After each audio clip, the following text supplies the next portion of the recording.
मित्रांनो, राम राम. मी ज्ञानदेव पांडुरंग पडोळे बोलायलो. राहणार नावकी, तालुका पूर्णा, जिल्हा परभणी.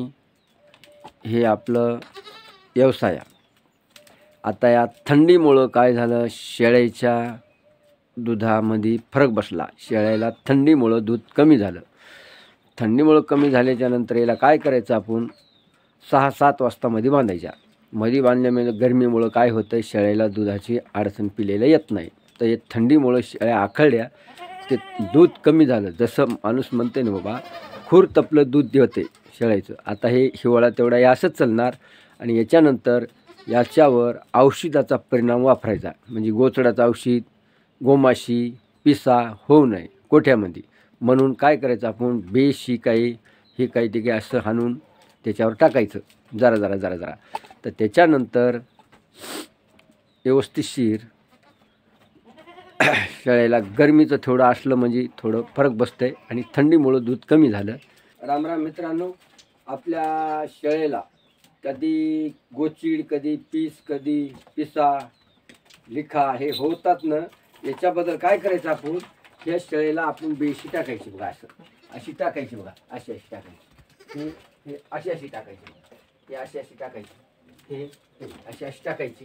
ह्या पिसा टाकल्याच्या नंतर काय होते बघा, ह्या पिसा टाकल्याच्या नंतर काय होतंय, ह्या पिसा आता ह्या पिसा याच्यामुळे जातात बघा. ह्या पिसा जातात, अशा जातात. हे औषध टाकायचं याच्यावर औषध टाकायचं. म्हणून हे याच्यामध्ये गोचडं किंवा पिसा हे होऊ शकत नाही.